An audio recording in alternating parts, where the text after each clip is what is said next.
If not, man. Okay. Now, say we live. All right. Let's, here's up, eyes open, the fist clench. Y'all welcome to another edition of Freedom All Radio. It's been a while since we've been on. Well, come on in. Call in 929-477-3785. You press 1 to get in. Also, you can call it 708-223-8953. It's been a while, so a little rusty, man, but we're going to get this here. Let me get a few PSAs off my chest. People service announcements. Want to definitely extend revolutionary condolences. Remember the Illinois chapter of the Black Panther Party, Joan Gray, has got the word of her passing, her transition.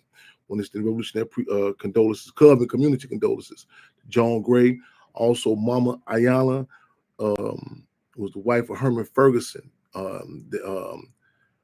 The dynamic is Pam Africa. I mean, I just talk, you know what I'm saying, power couple, man, you know, long history fighting back. And the funeral services for her said to be in North Carolina. I may be there. The word was I supposed to be there, so I'm waiting on, you know, confirmation on that. I supposed to be over there for the services of her.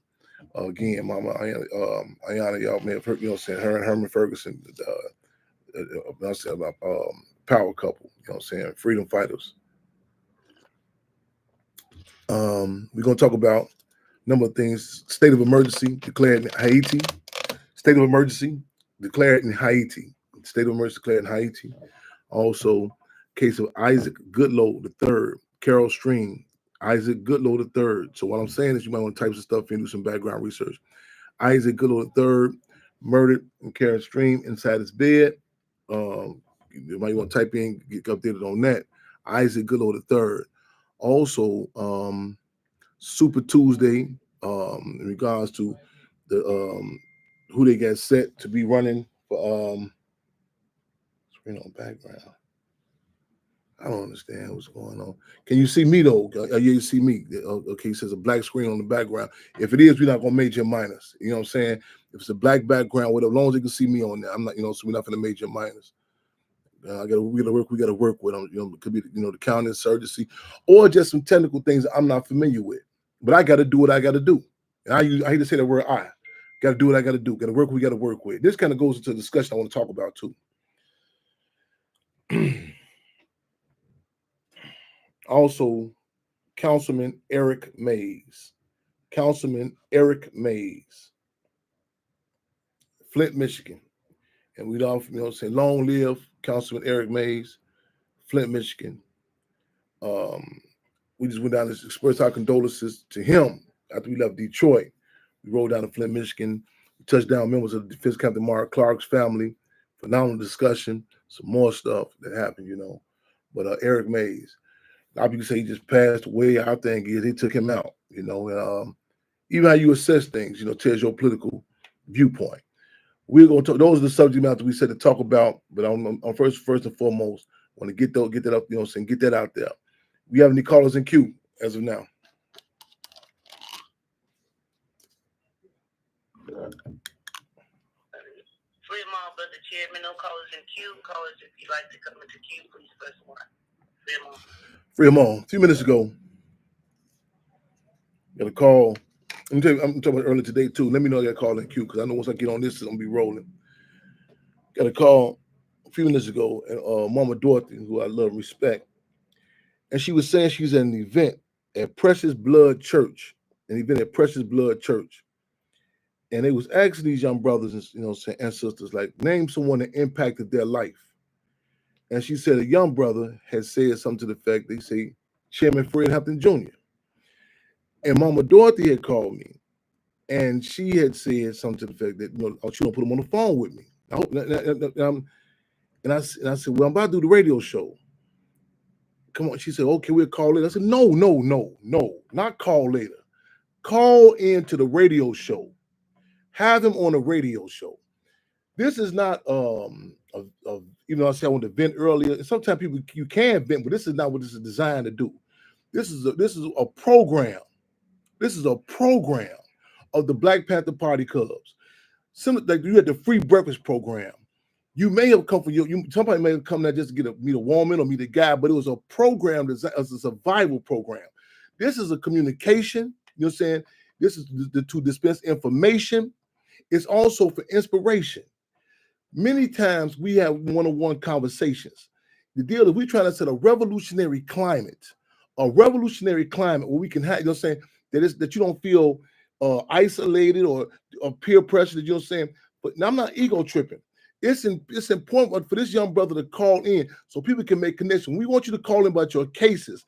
It's not just say, okay, wowsy me, but to set a climate. So many things are like subjective, or the police killed my sons, or to give you a political conduit, a connection. You know what I'm saying? Similar to the way Minister UEP Newton assessed the situation in regards to, drew the correlation from the occupying army, the U.S. troops in Vietnam and other places abroad, drew that correlation to the police, the occupying army within our communities. If you just going through and you see a situation, you say, oh, it's a war on crime, police always fucking us up. The politics gives you an ability to, you know what I'm saying, that transcends geographical borders, language borders, you know what I'm saying? And to draw that correlation. It also helps with your sanity. You know what I'm saying? Because a lot of people say, man, I thought I was going through this. I didn't see it. You know, so nobody you say, well, the police killed my cousin. I thought because she was a Virgo. I thought because, you know, since she had dropped out of high school. The politics gives an analysis, you know, an objective analysis. You know what I'm saying? So we need that, you know what I'm saying? The deal is we only can go as far as we are limited, because without this important ingredient, this is important for revolution. The most important ingredient is the people. The brother may be listening. I went to Flint, Michigan. I had a struggle. We had some real intense, dialogue. You know, I want to shout out to brother AJ Carr. Y'all seen he played the movie Judas and Black Messiah, Power, Chicago PD, and some other phenomenal young brother. So we was down in Flint. And I'm touching and going. So jump in. You want to jump in on the phone call. And lo and behold, I was having a conversation with a brother. He's probably listening. This is no slight on this other brother. This is not AJ Carr. It's another brother. And somehow the conversation came up and we were discussing, and it kind of blew me back that he said he considered Black Lives Matter. Black Lives Matter was a revolutionary organization. I picked it, and I say I grew up in a subjective household. I grew up in that you thought people took things for granted. We took things for granted. I recall in Stateville Prison, and I remember they were showing the Spike Lee's version of Malcolm X. And I remember this brother upstairs from me in the gallery, Stateville. He said, "Man, that's what happened to dude. That's how he got killed." And I said, "Man, you don't know what happened to Malcolm X?" And you know what I'm saying? And I said, I remember calling my mother from prison, from the concentration camp. I said, maybe we're subjective. I choose a foregone conclusion. And it's no slight, no subjective. But so when the brother, we used to have a discussion, he said that to me. And I said, wow, what do you assess? So I said, let me go further. And I could ask him different questions about, who was a revolutionary. And he said, I said, what do you see as a revolution? And he was saying this thing about, if you mean your mind, it was a subjective assessment, and it blew me away. And see, there's a definition for a gangster.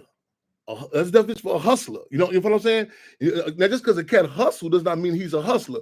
It's a politic that goes with that. You know what I'm saying? But you know what I'm saying? I know a lot of people become vague about certain definitions. I know this is the climate. Be what you want to be, you know what I'm saying? Pronouns and so on and so forth, and whatever your mind says, you know what I'm saying? But a lot of times, most cases, you can assess something by like external factors. How does it relate? Like, you know what I'm saying? You might say in your mind, I feel like I'm a Crip. And then, you know what I'm saying? But the dynamics of certain contradictions are necessary, you know what I'm saying, to really balance and see that. Like, Bloods. You follow what I'm saying? There's how Lenin of the Russian Revolution. He said, we define things how you view the state and how the state views you.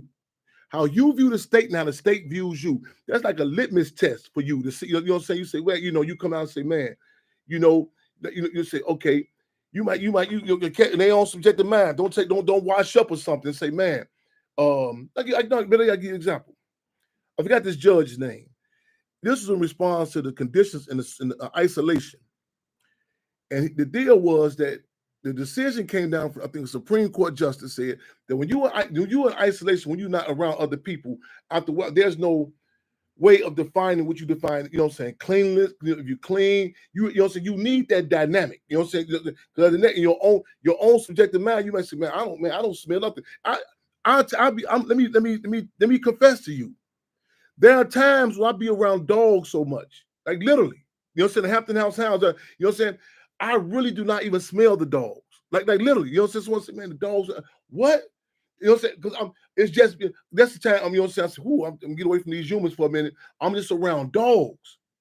And then, you know what I'm saying? And it's subjective. It becomes a desensitized to that smell. So when you go other places, whoa, now I pick up on the different smell. That, you know what I'm saying? I need that contradiction. So it's a revolutionary. You know what I'm saying? And I was like, and I said, this a necessary ingredient. This is not nothing. So the brother, they were saying, well, we understand how you feel. It's not subjective about how I feel. You know what I'm saying? There is when you go, there's certain things that may suffice a certain period of time. Like I think with a car, you might can switch transmission fluid from brake fluid, you know, in a certain time. However, that does not negate that these are two different dynamics. You know what I'm saying? It might go, you may, there were reactionaries in revolutionary organizations such as the Black Panther Party. You know what I'm saying? There were those who were not revolutionary, you know what I'm saying? And it may go for a while, it may suffice.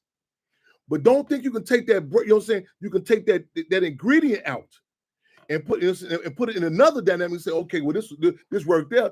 You have to put, you know what I'm saying, put it in context. What were you working with? You know what I'm saying? And sometimes it doesn't stick out like a sore thumb, but you can get so confident and say, well, man, that really sufficed. That sufficed for my brake fluid at the time. And so I'm going to use it for other cars. And this really is brake fluid. No, there are certain, you had a revolutionary period. During the 1960s, you know, it was a climate when certain discussions about what's going on in Vietnam. How do you think about the Tet Offensive? You know, the Philippines, Africa. You know, it was you know, saying the lines of demarcation. That's the state. That's the people. As opposed to now, these are reactionary times. Yes, you know what I'm saying. You know what I'm saying. So climates and impacts so many different dynamics. You know what I'm saying. And so, and a lot of people who have no frame of reference, you know what I'm saying? This is a reality, you know what I'm saying? And just like I remember I was going to Oakland one time and I was explaining to him, I said, man, I'm going to miss this flight because the wings on the plane are frozen. And he was like, what? It was no frame of reference how it being that cold. You're trying to talk about a revolutionary organization, some people who have no frame of reference of that. None. And when people tell you, well, I read this book, that a lot of times that's reinforcing the point that they don't know. You know what I'm saying? Some people, crazy as this sound, have never seen a black man, no frame of reference of it, never seen a black woman. I mean, these two cats were struggling one time. Cats who, you know what I'm saying, something we do coalition work, you know what I'm saying? And some people have even mistaken them as being revolutionary, you know what I'm saying? And one cat said to the other cat, he said, hey, man, when I was going at them ladies, I was doing it as a tactic. He said, but the disrespect you showed them women, them black women, it showed me, man, you really have an issue with black women. He said, man, and the other guy said, man, I got 8 kids. What do you mean by that? Dude say, man, I know all they mamas. Again, you have never had a black woman. You know what I'm saying? See, a lot of times I think Chairman Fred used this term, a hecatomb, talked about that. See, you're talking about the Judge Hoffman in the case when case when Chairman Bobby Seale was chained and gagged in court. Now, the people take Chicago 7 and Chicago 8, the people, depending on what their political interest is, how they assess that. This doing Democratic convention. And Chairman Fred was talking about, I think Judge Hoffman said, man, this individual is not even qualified to judge our chairman. This was Chairman Fred talking about the case of Chairman Bobby Seale.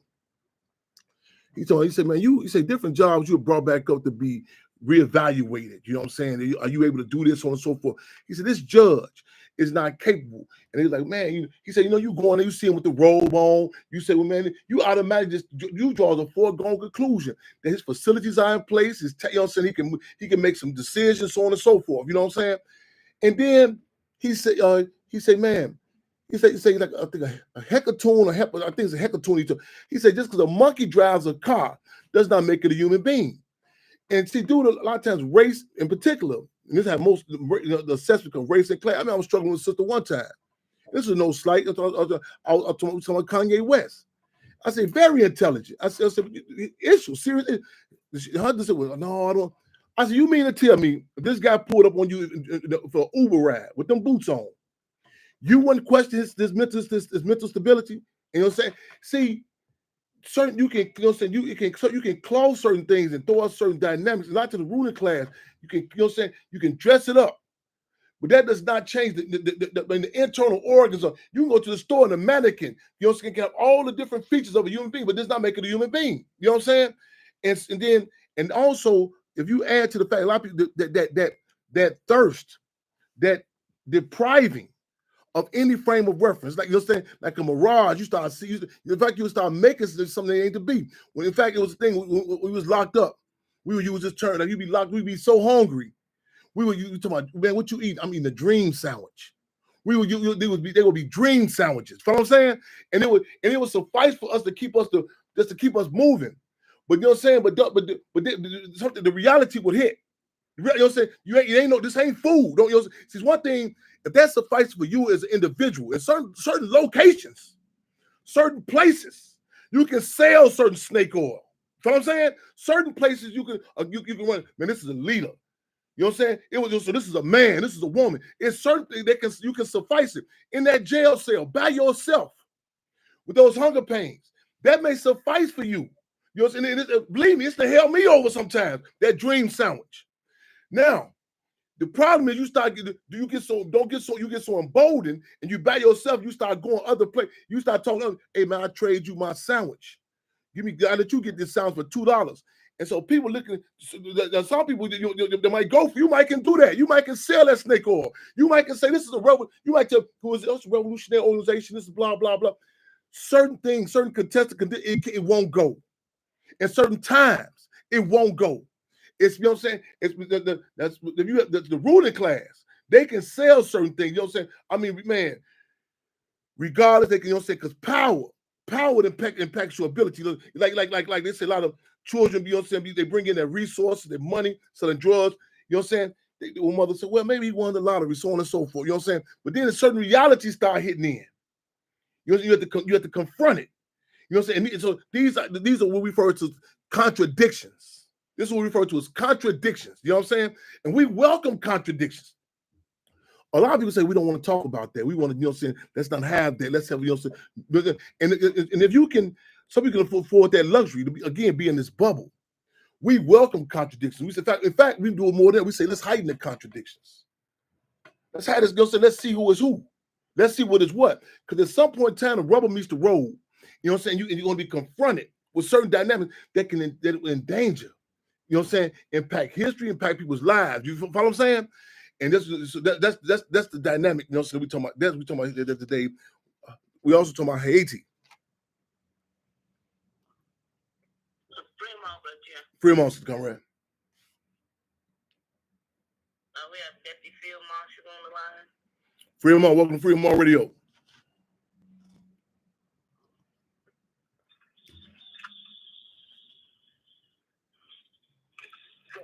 Fremont, welcome to Fremont Radio.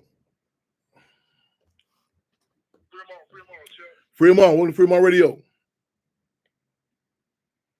You good? Can you hear me? Fremont, yeah, we hear you loud and clear. Man, you probably even man, you started like being around certain stuff, even like with us, like man, I'm so glad not because I'm very glad you went too though. Because even like us, we be needing this, but man, the Fremont, man, we lose, man, we need this to get us back on point of who he is too, you know.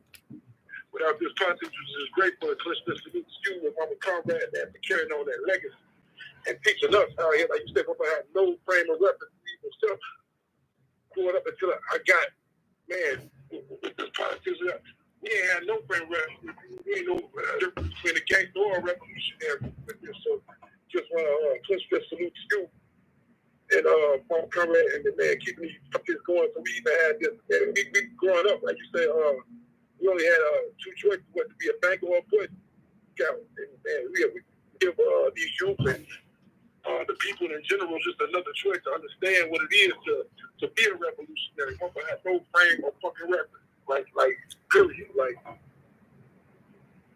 it's crazy, and you be like, man, like I wasn't there with the conversation yet, but I can imagine just going through just day-to-day struggles and stuff like this.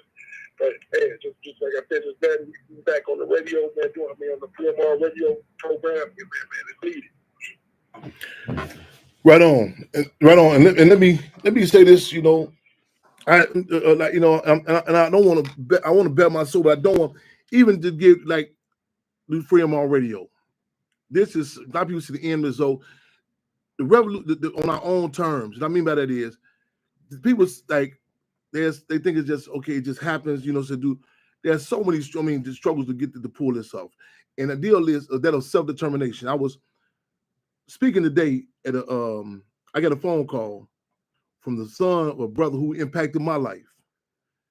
And this brother as a youngster, I mean, he impacted my life. And he don't even know how much he impacted my life.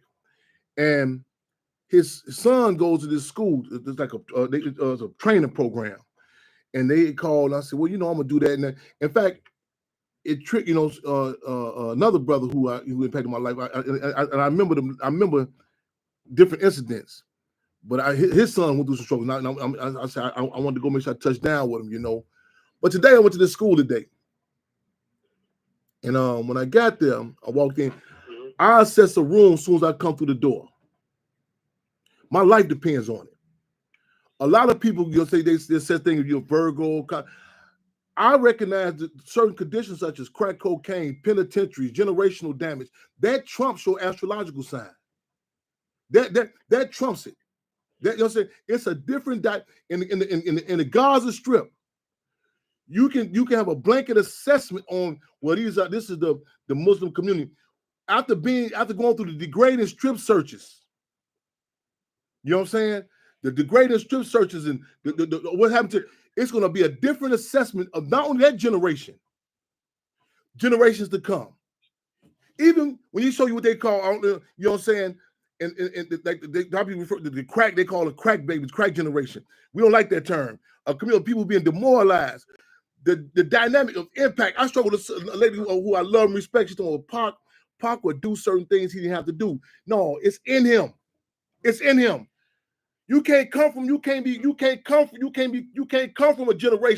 from a people that involved that was in an organization that kissed the casket, tangoed with torture, and danced with death, and not just kiss the casket, tango with torture, and dance, but for somebody else. See, it's a different feeling. Like, you know, I told this kid, like, yeah, me too, champ. I be doing blah blah. I said, all due respect, with all due respect. It's a different feeling. It's a humbling feeling.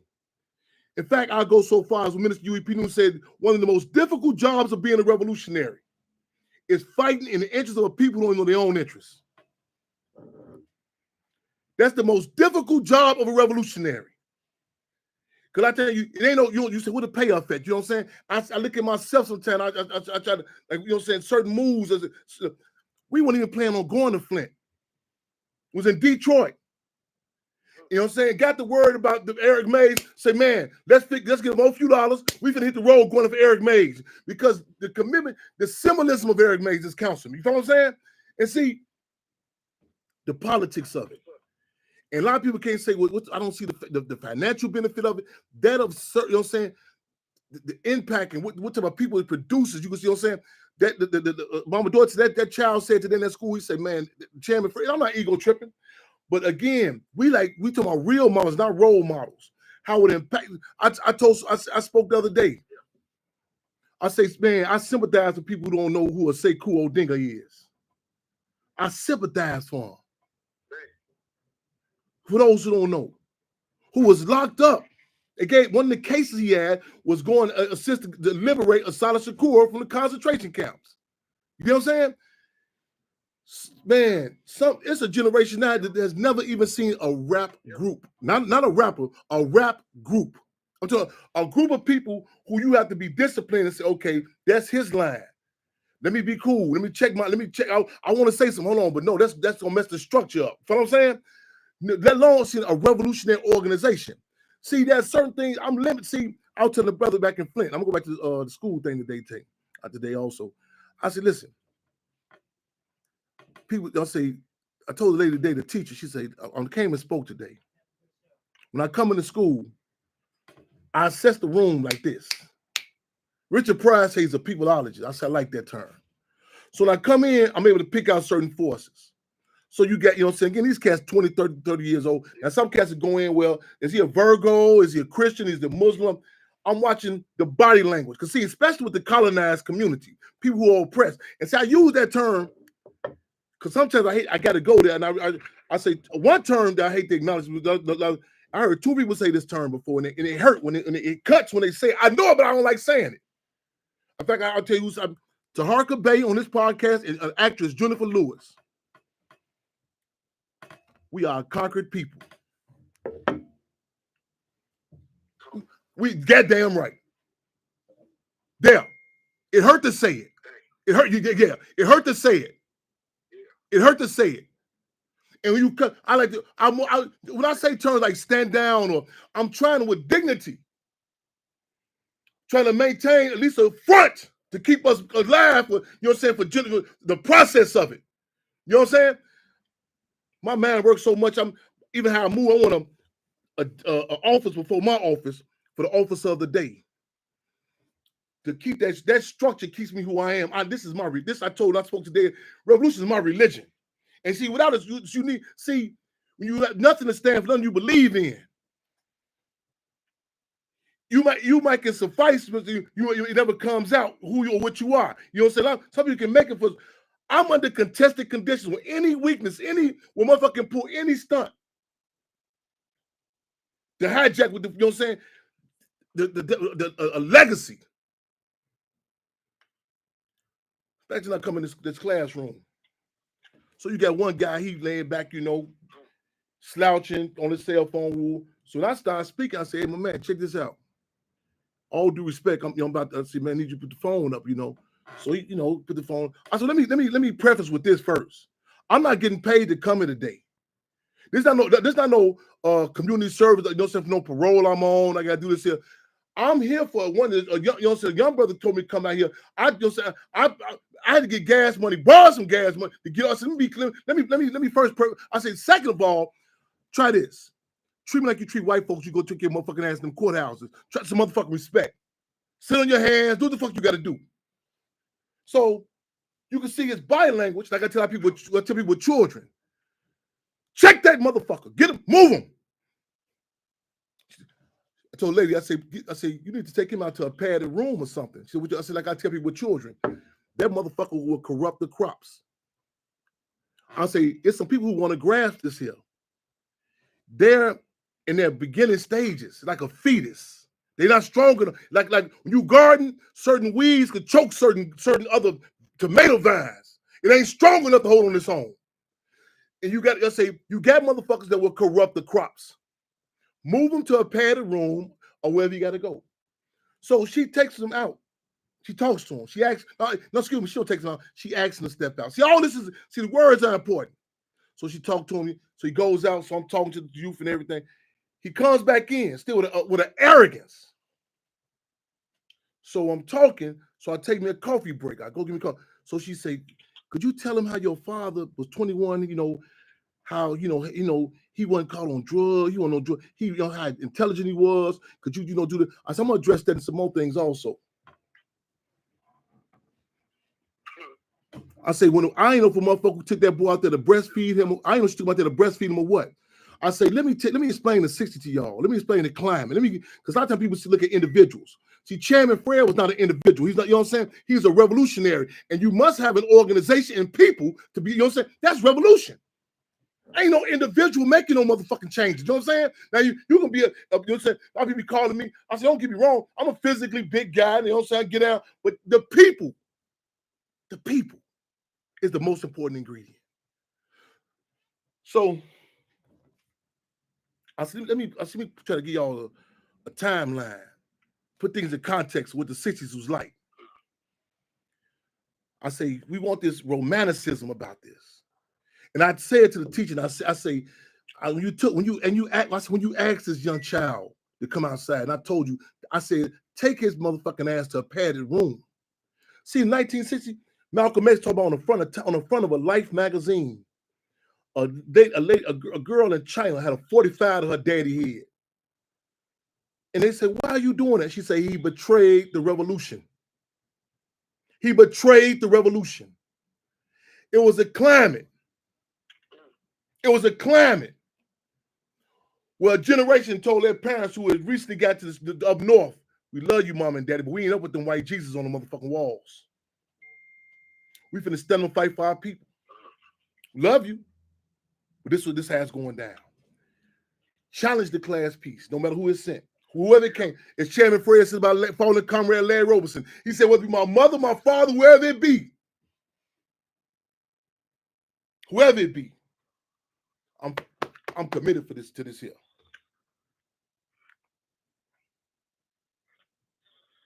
So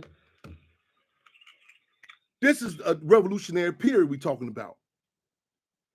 Movies they had to up the ante. You had the devil disciples say, we are not the black disciples. Yeah. Yeah. Not because they just had some, well, you know what? That sounds like a better name. You had to listen, the ante was over the Blackstone Rangers because of Black Peace Stone Nation. You think, go look at the names of children and they'll tell you what type of period you're dealing with. Yeah. Go look at the names of children and that tell you know what I'm saying? A lot of people say, well, I look at how women are treated. Look at the names. It tell you what type of climate you're dealing with. You know what I'm saying? And that's what the term I seize the time mean. You know what I'm saying? How you the ante was upped. Revolution different than the war. So we had this discussion today. And I said a necessary ingredient is not to come in. I tell people every meeting I go to, I don't come in with a foregone conclusion. We're going to agree. I don't come in with a foregone conclusion. I'm gonna leave out alive, or they're gonna leave out alive. We're gonna be clear. It's gonna be some clarity. You know that. I don't give no fuck what their last name may be, who they connected, none of that shit. Because the deal is, if you one lady say, well, Chairman, this young brother don't know who you is. I say he's incapable of knowing who I am. So why I say because he don't know who the fuck he is. See, you need a frame of reference. You know what I'm saying? You need to see. You need to, you know what I'm saying, you to be able to distinguish just a microphone. You need to know this. You got like some, you know, like context to know. You got to come in with a basic assessment. You know what I'm saying? To come in and say, okay, I know this. I may not. Like one cat told me, say, man, how you know that person is got mental issues, Chairman? I said, do you know what sanity is? He said, I said, do you know what sanity is? You see, we can work from there. You know what I'm saying? See, you might come in a certain place, you say, okay, I don't know this. Okay, do you know what a man is? You know what a woman is? Yeah. Then see, now it's premature. You can't go to no block club party and you don't know your motherfucking home address. It's premature. It's premature. It's premature.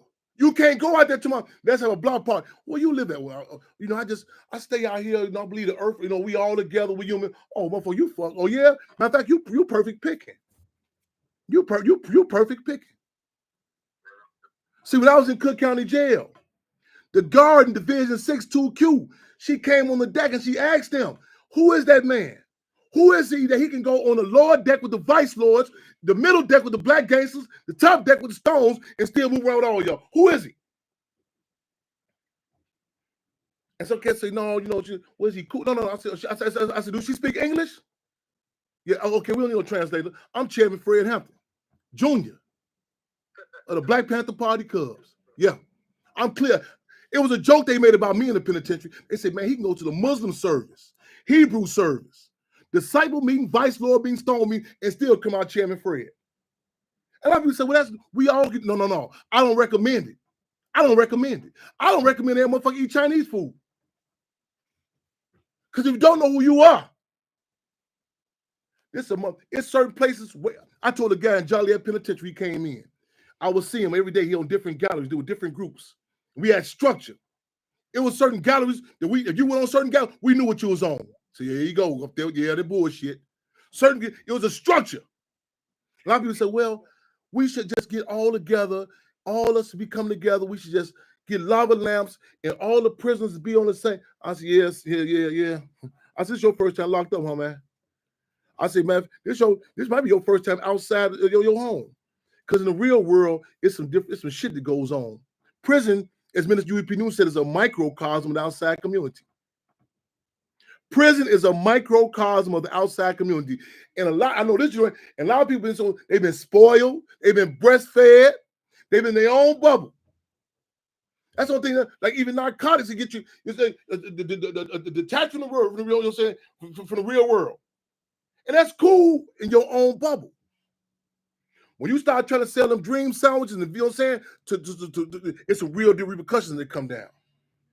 I told that young cat, I said, listen, man, I see you walking around, you trying to find your identity. This is the wrong place to look for one because it's some motherfuckers that will give you one. Yeah, they can smell it. I told this sister one time who was steady spoiling her son, breastfeeding. I said, sister, all due respect. The milk that you leave around on his mouth is wolves out here in this motherfucking jungle that eat it up. Your baby got in this world here. You know what I'm saying?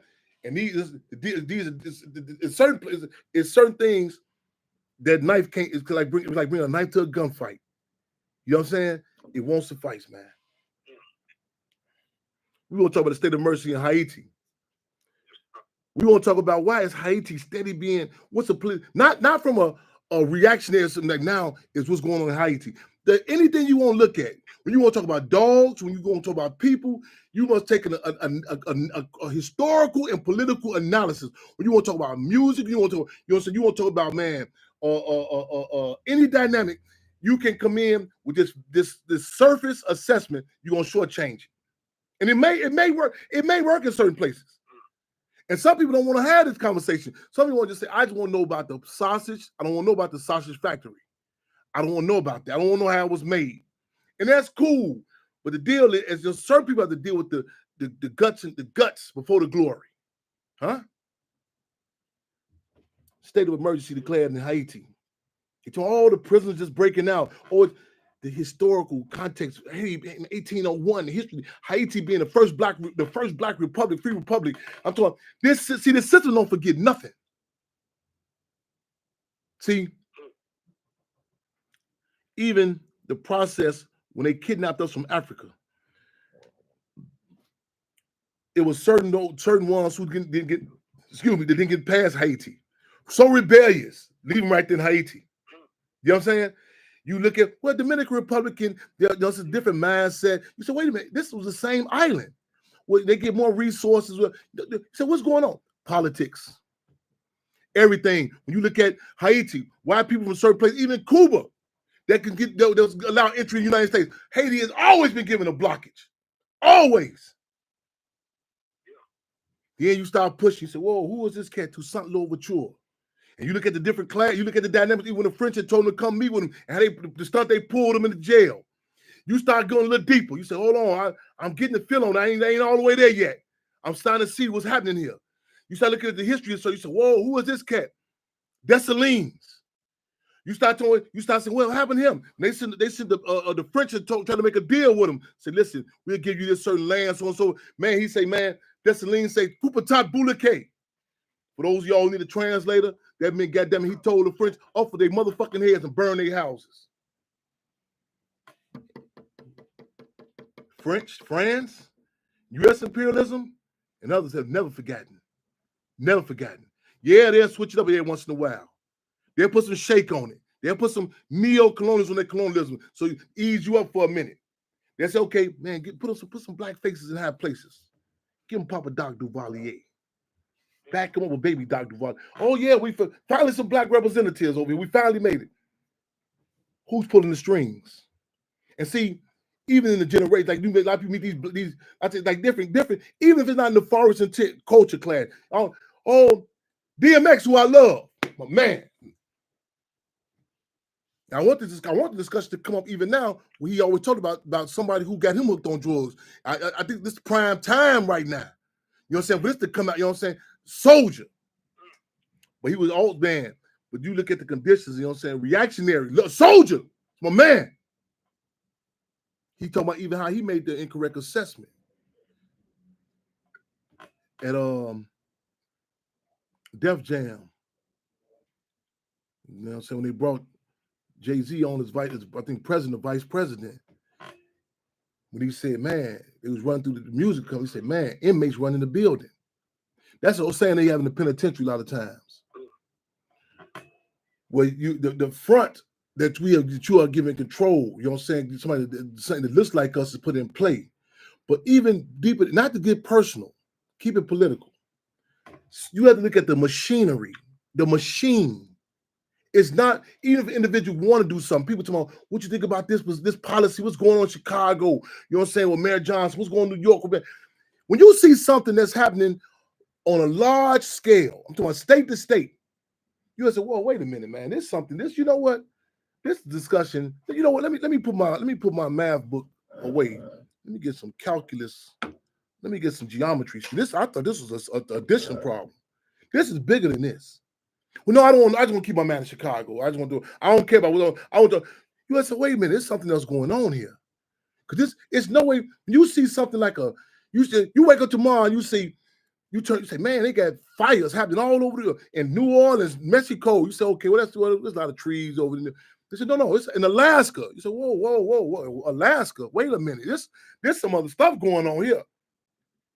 You know what I'm saying? It's certain times you look at, I tell people, I say, man, certain organizations, you look at, you like, man, listen, you don't see that they tap into psychological profiles with all these motherfuckers.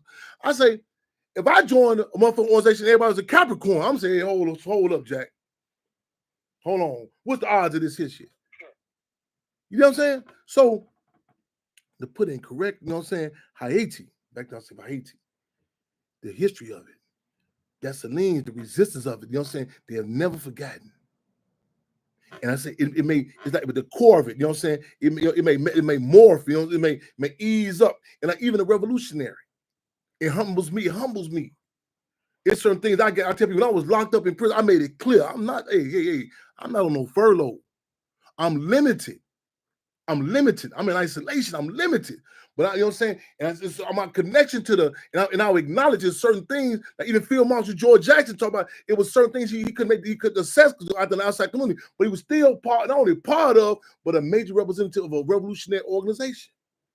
And that's a structure though. When you listen, there's certain individuals you can't do. So they even a revolution, even when you dead, your politics, or what you represent,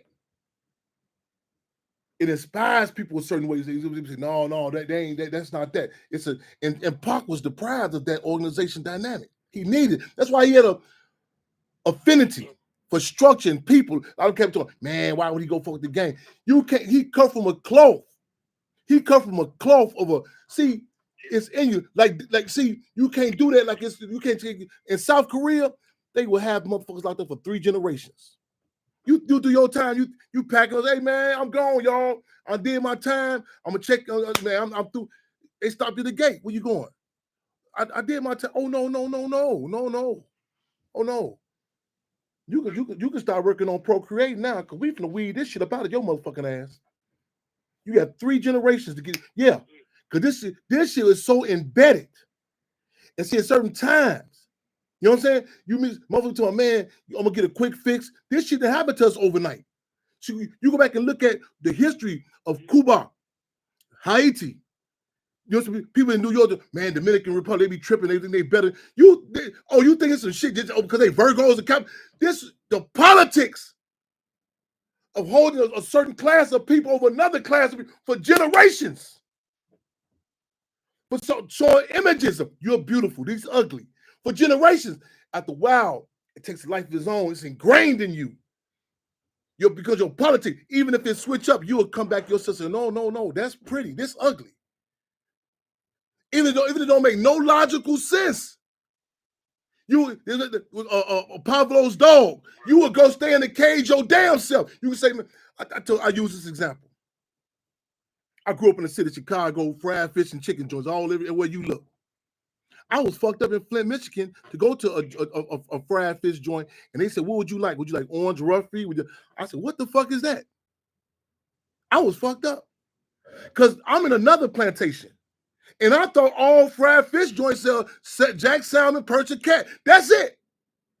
And would have been hard pressed and you could have tossed it. I'm in a joint, they orange roughy. I'm like, what? Same with a lot of people like, man, which ain't nobody, ain't like, mother never seen no organization that stand up and get a life for us. They done seen some hustlers, they done seen some males and females. I was never seen no motherfucking organization, black people. They done seen some black faces when you say you know who pulling the motherfucking strings. Yeah. And you draw the foregone conclusion that they have seen that, and you talking to them, and they looking at you with that motherfucking dazed ass motherfucking look of disconnection. And then you start telling me, Chairman Fred, why don't you just go talk to them and try to make, oh, you want me to do a magic trick with a motherfucker who got 6 generations of motherfuckers who, man. Oh, the guy that was with Jill Scott. He say, man, he couldn't find a man in her household for 5 motherfucking generations. Yeah. Oh, it's coming in the motherfucker. Oh, it's coming. Oh, it's coming in the motherfucker. Yeah. Motherfuckers draw the foregone conclusion. See, people say words like, you, my daddy, my mom. Motherfuckers draw the foregone conclusion that this, like motherfuckers say, man, I'm gonna drive such. Average motherfucker, I'm gonna draw the foregone conclusion, person got a license or they know how to drive. You know what I'm saying? Motherfucker, you go serve a place, motherfuckers say, man, I'm gonna get a drink. You may think they to my water. But you got, you know what I'm saying? You don't, that's an arrogant. You don't, hold on. You don't know what, you have to take into account. You don't know what a person has to suffice with or their background or lineage. It's got someone, and then also with the ecosystem, what they got to deal with. You come in, motherfucker, yeah, woo, we man. I remember thinking about people. We was talking, and I was at an event one time, and a young lady had said to Cassandra Greer, whose husband was murdered in Cook County Jail. Tanya said, Cassandra said, so why we just do blah, blah, blah. And Tanya said, you think that everybody gonna move like that. And I started laughing. I said, Cassandra, you do be thinking that. I said to Cassandra, Cassandra, Nicholas Lee was not the first person or only person under Sheriff Tom Dart, who's been there 16 years, they done killed up in Cook County Jail. However, when I'm seeing her out there with that poster in the freezing cold during COVID, I said, gotta seize the time with this here. See, this is common. This is the modus operandi of knocking us off. I don't think that Chairman Fred, I'm the only person whose father has been murdered by the system, by this government. I have no false impression of that. I'm clear as done in a graphic way. The deal is to seize the time. Because I know this system, they try to kill or they do kill all of our fathers in one way or another. Blow them away, lock them up. Not all of them, most of them. String them out, hang them up, you know what I'm saying? But to have the opportunity to heighten the contradiction. See, clarity is a motherfucker. A lot of people, my guy Arheem, he be tripping, he say, Chairman, they clear? I said, yeah, we're gonna get clear. Even in defeat. Even in defeat. See, they tried to get the Stones to take out Chairman Fred. They was unsuccessful. That's the government. Yeah. Try to get the vice lords to do it. The government was unsuccessful. Heighten the contradictions, goddammit. Where them motherfuckers had to come in their uniforms. Cut all the lights up on the west side of Chicago. Send them young cats out in winter retreat. See, that blatant contradiction of an assassination that people they want to water it down. You know what I'm saying? That's why people gonna say, well, the police killed Fred. No, the U.S. government assassinated Chairman Fred, assassinated the defense commander Mark Clark. You know what I'm saying? They man, the up the motherfucking ante. Even in defeat. For nothing else to have a clarity. I'm saying, I was having a discussion earlier today. I said, you know, I'm watching some of the episodes of the Bumpy Johnson thing. You did. And I was explaining to the sister earlier. I said, even though this movie, they twist and turn, I start say, for example, I said Bumpy Johnson, Ellsworth Bumpy Johnson was not with pushing the dope in the community. You know what I'm saying? The number rack and some other things he did. Now the movie, if you notice, you can read between the lines when he came back from jail. The community, how it was, everybody strung out. I mean, his brother told me, he said, man, I was taking a juvenile detention in mid-1969. When I got out of jail in 1970, I did not believe Madison and California was the same place. They have assassinated Chairman Fred. They flooded it with dope. See, that's how you can look at certain things. You want to like. This sister told me the other day. She said, "I was talking to such one of these hustlers in Chicago, one of these poverty pimps." She said he asked her, "What do Chairman Fred do? Like, what do he do? Like?" And she said she was offended. She said she was explaining. I said, you ain't got to tell a motherfucker shit I do. I said, matter of fact, you tell him I don't even live in the country. I said, tell him I live on Pluto so motherfucking well. I said, let me tell you something. She said, well, I said, no. He's incapable of understanding what I do. See what I'm saying? See, we got to come to grips with that. Now, this is an organizer telling you this here. I see some people, they cannot relate to it. They are incapable. They can respect it. Listen, man, a woman can never explain to me or any other man with childbirth or it's like she can give me to respect it. They say, okay, what need to happen? You know what I'm saying? Help you rub your leg or whatever. But man, ain't no, man, I understand what you're going through. What the fuck, man? No. It ain't happening. That's the real world. Some cats can never relate and understand the significance that of serving the people. And then we got to come to grips with that. We got to come to grips with that. It ain't in them. They can do the deal is there was a climate, a revolutionary period, one was forced to respect it. There was different dynamics. You know what I'm saying? Points of unity. And that's called a real motherfucking world. And that's what we invite. Back to the thing with Ellsworth, Bumpy Johnson. I was saying to the sister, I said, did this here. It's a party now where the Italian mafioso say, listen, you ain't got to pay us that bread, but you just join on with us. And they showed his wife, everybody like, man, even some of his guys say, man, Bumpy, man, we don't want to go. They got more guys than us, you know what I'm saying, with the war. Let's work that out. And his characters to say this, and I can relate to Bumpy Johnson saying so. Say did this here. He say them motherfuckers see Harlem is a cotton field, a plantation, and want me to be out here. You know, saying pick up. He said I ain't going. He said we ain't going. He said man, I don't know how this is gonna work out. I'll even pay them their bread. I tell people around me like, man, let's debate. I don't know, but self-determination on our own terms. I tell we won't have the most. We won't. I said, you see how these poverty pimps run around, they get all the finance, they get all the glitter and gold. No, you won't have that here. One motherfucking thing, one thing for sure, two things for certain. Self-determination. Yeah.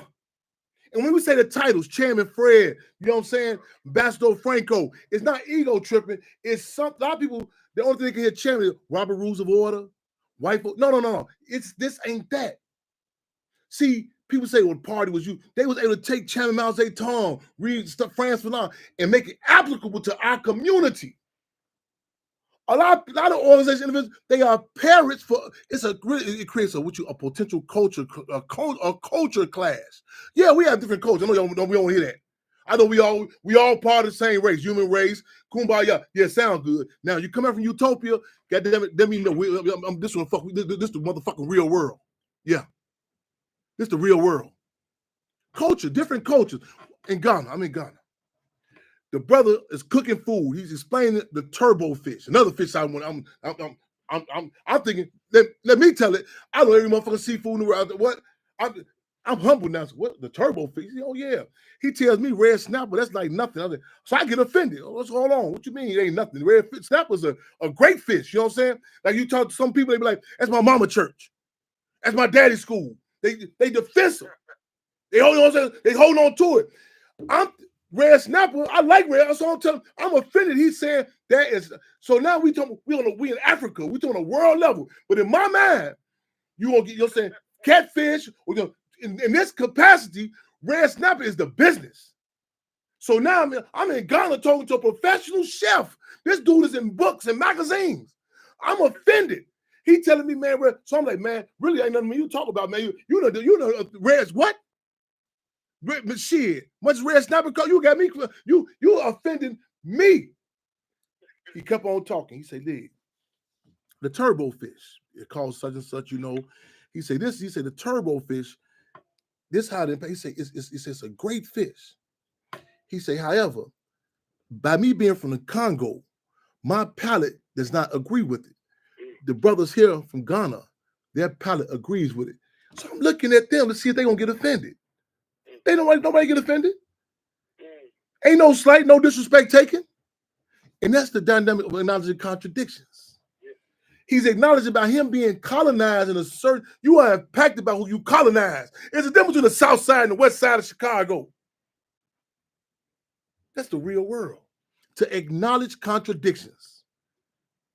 To acknowledge it. It's not that I'm better than you, whatever. Different, that we different. Biological, man, fucking identical twins have differences. Yeah. To acknowledge it. You know what I'm saying? That brother say, man, I'm from the Congo. My palate, your food, your taste, all the, man, your definitions of beauty, all that. The Haiti, Cuba, you know what I'm saying? All this that we all black people together. No, there are differences.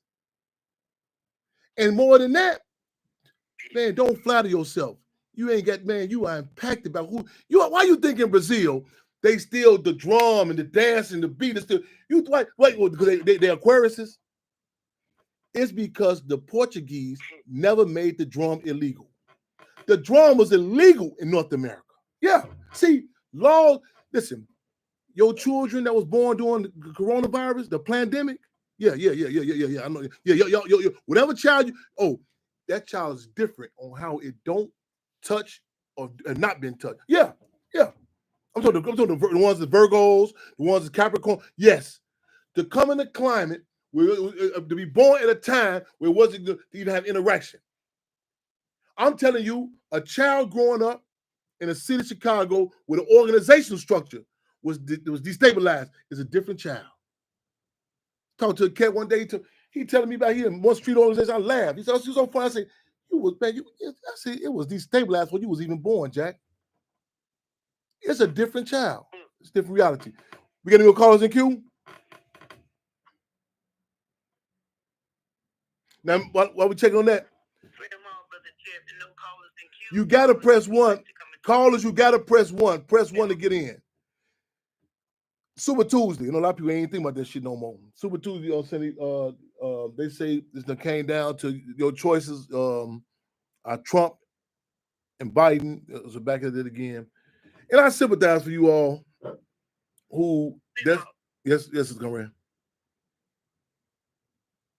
We have a call in queue. We have caller 708-701. Hold that call 1 second. Let me get this on my chest real quick before I forget. I sympathize for you all who that's your choices. You know what I'm saying? Biden or Trump, Tom or Jerry. You know what I'm saying? I sympathize. Don't try to be Tom or Jerry. I sympathize for you. I really do. I'm not being funny. I sympathize for you. You know what I'm saying? If your life is dependent on that's your only choice, I sympathize with you. Okay, call in Q. Welcome to Fremont Radio.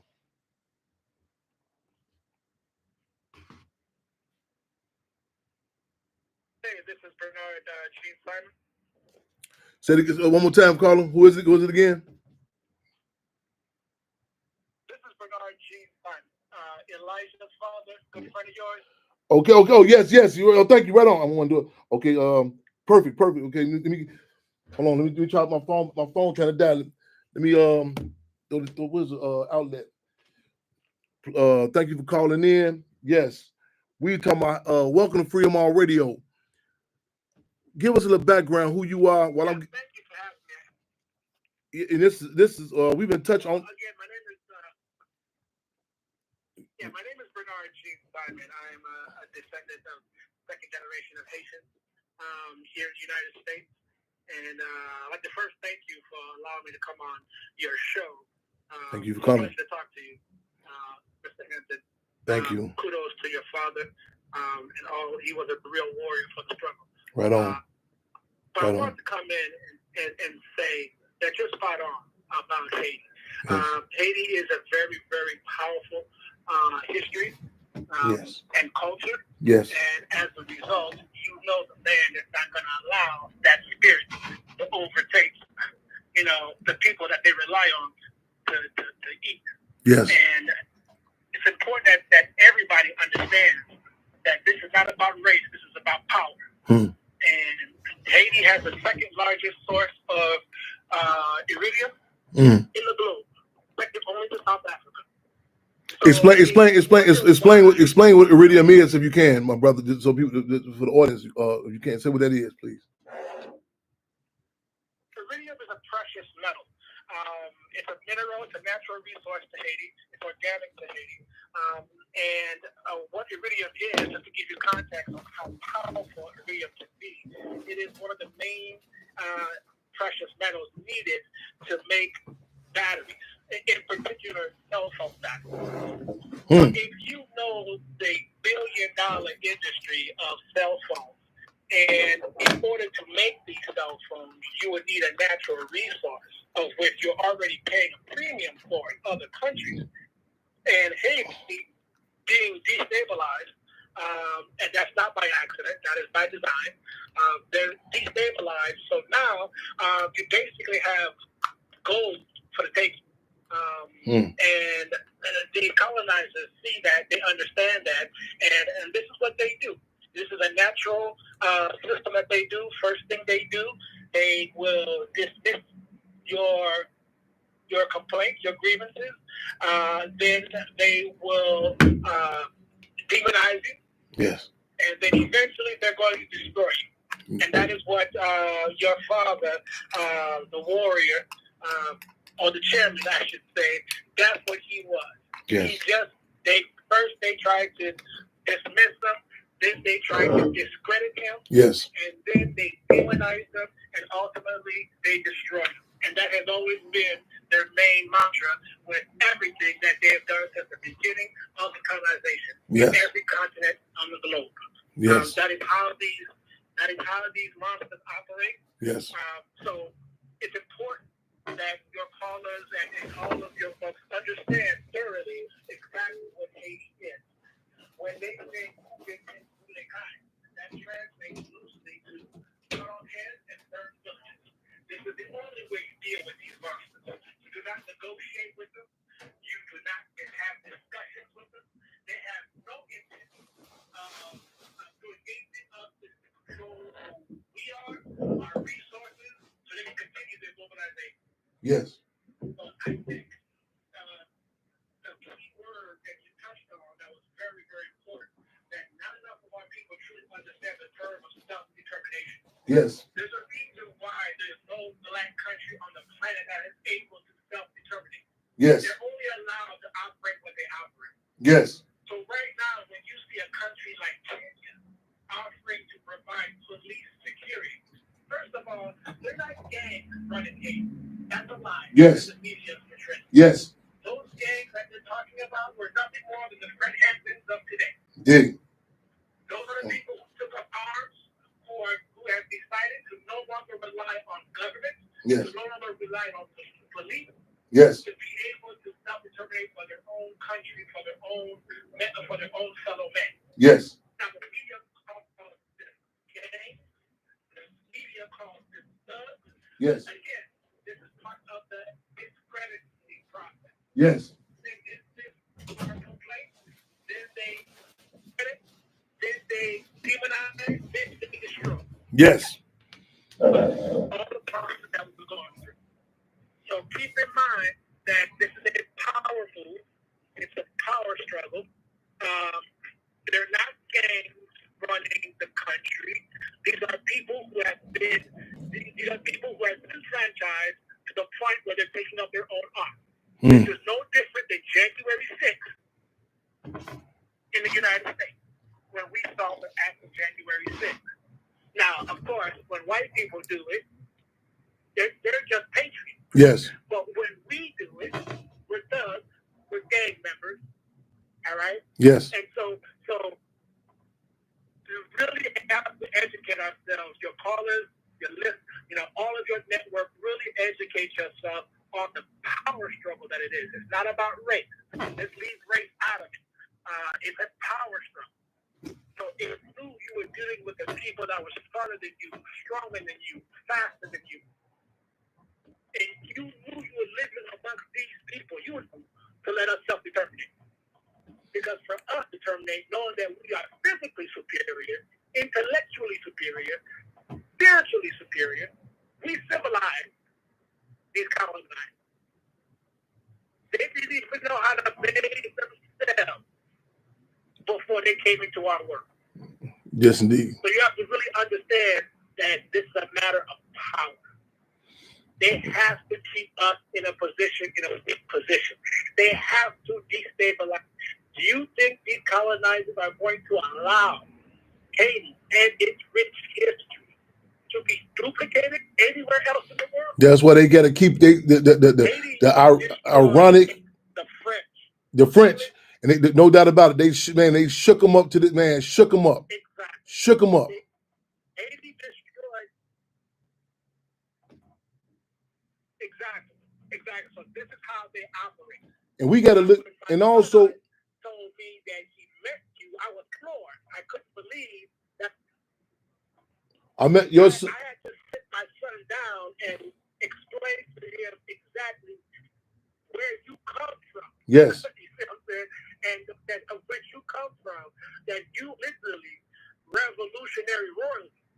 You know what I'm saying? I'm Your honored. bloodline is that's the inherited spirit. If we can duplicate that anywhere, it's a threat. It's a threat to those who do us no good. Yes, man. So I say again, the spirit of Haiti is no different than the spirit of the revolution that your father pioneered. And these people that they call thugs, you know, for security is nothing more than the cops who murdered, you know, from your father and everybody else who fought in the struggle. Yes. There's no difference. Yes. But now they're calling Kenya to come in and provide this resource. And it's a horrible thing because there's a reason why there's no black country that's able to help another black country. There's a reason to Either that. financially, Yes. militarily. Yes. Okay? Yes. There's no black country that is allowed to. And it hurts. Country. Yes. Yes. And there's a reason for that. There's a reason for that. No doubt about it. Keep in mind, Africa is still the #1 resource rich Yes. on the Yes. world. All the rape, all the Africa does not need any other continent to survive. all the rape and plunder that she been through, the iridium. Any other continent survives. Man, they Africa is completely reliant. Yes. Self-reliant. Yes. It does not need any other continent. Literally speaking, we could destroy every continent and survive just fine. But we ain't got that power. We ain't get that, man. At the time, we can't self-determination. Self-determination. That's what we need. Because they come through it. They come through. We are not allowed to self-determinate. That's it, man. Man, all the resources there. Without the question of power, we are deprived of that precious entity, the most precious entity of self-determination. Like you said, we get all the resources there. You know what I'm saying? They can't do they batteries, cell phones, diamonds, gold, all that, you know what I'm saying? The root of it, you know what I'm saying? Cocoa, you know what I'm saying? Black bodies, all that. And keep in mind, the batteries that they use, the batteries they make out of iridium, that's just a fraction of what iridium can do. Man, yes. To be honest with you, I mean, it just to put it in context, it lit like the movie Black Panther. Yeah. We're talking about a precious. No, a precious, yes. Man, it's stuff, man, no doubt about it. Yes. That was literally amazing. Yes. The metal is so precious. So precious. It's so valuable. But they bombard us with so. so. They would literally have to keep it from the rest of the world. Yes. But they bombard us with so many Tarzan movies and, you know what I'm saying, and other propaganda. They have us have a disdain for it. You know what I'm saying? Man, you yes, indeed. Yes, indeed. It's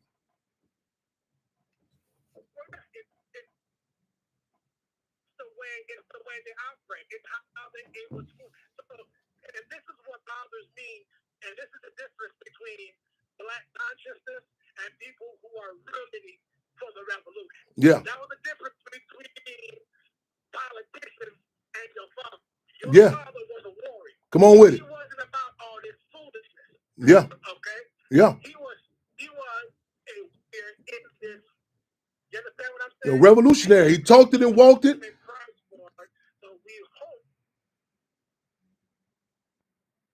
What's that? No, I say he's a revolutionary. He talked it and walked it. A lot of these cats do what Chairman Fred called, they do a bunch of intellectual masturbation.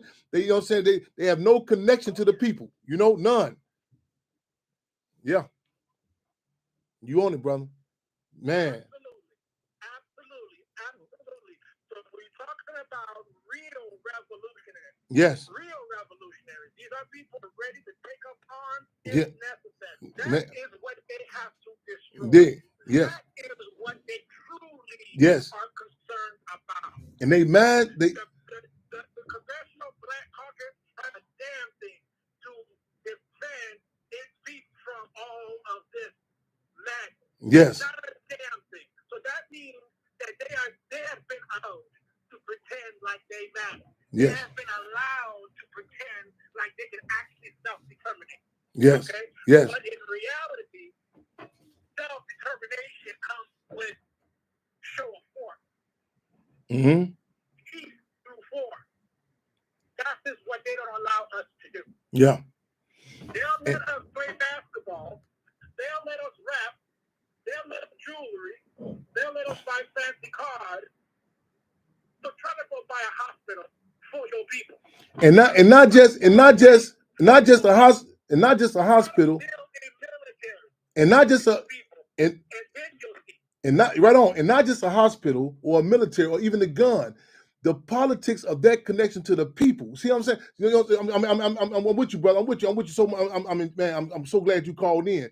And that dynamic, you know what I'm saying? They can feel it, you know what I'm saying? Because they like, you can look at throughout the United States, and every time the law has come down about the gun law, it's been in response to some historical transformation legislation in regards to black people. The Emancipation Proclamation, all of a sudden they come, you know what I'm saying, the gun laws, the Mulford Act, you know what I'm saying, about 1967, the Panther Party marched to the state capitol, you know what I'm saying, Sacramento, May 2nd, 1967. And to be not just an emotional or reactionary way, but armed with a politic, you know what I'm saying? And then add to that, to make that connection to our people, you know, because a lot of people say they fight us, but they fight in the way, you know what I'm saying? They fight the way the oppressor tell them to fight. See, a lot of these groups, they tell them, okay, this is your borderline. You can't go past this election season. Now you can talk politics. To make that connection, you know what I'm saying? To be armed with that even the way you think being self-determined. It's a whole, they can smell it. They can smell it. You know what I'm saying? To make that, a lot of people, they can't even relate. To them, Haiti can be. Yes, sir. Yes, sir. You there, brother? Give you a perfect example. Yes. Yes, sir. Give an example. Yes, sir. Just these past couple of summers, we were dealing with the whole, situation with the kneeling on the neck of this brother. Okay, everybody protested, right? Yeah. And the NFL showed you who they were. Yeah. The NFL told you if you kneel down during my game, yeah.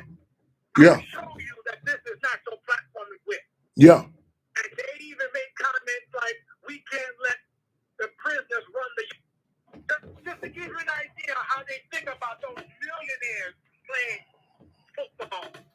Somebody, a million treating like this. They are basically emasculating. No doubt. On live television. Yeah. Okay? Yeah. Millionaires now. Yeah.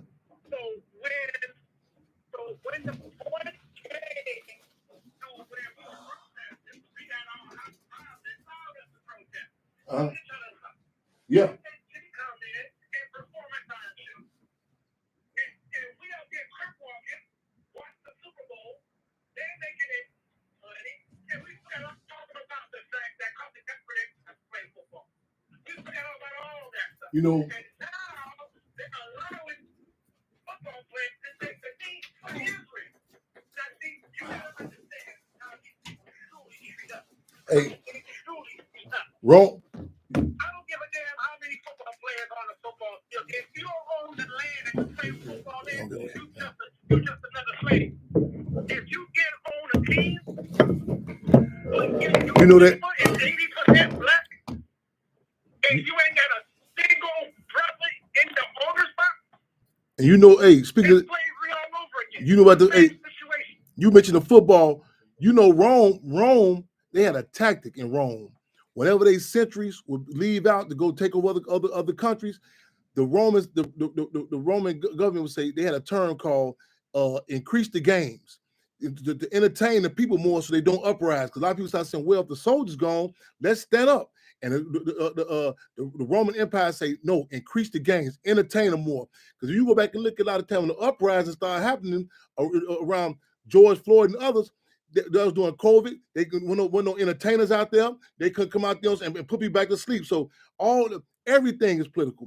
Like in that movie 12 Years a Slave. When they snatched that sister's baby, he told that dude that violin, he said, play that damn violin, entertain them. You know what I'm saying? And so we got see, look at everything, you know what I'm saying, politically, you know what I'm saying, words, terms, fashion, music, everything. Yeah, it's a power structure. It's a power structure. So we have to elevate our minds and forget about race. This is no longer civil rights. We're not talking about race. We're talking about the power structure. Even your father stood that this was bigger than race. This is about power. And when your father started unifying the people, not just the blacks in Chicago, but he was unifying, you know what I'm saying, the liberal whites. They were unifying unions. They were unifying the middle class.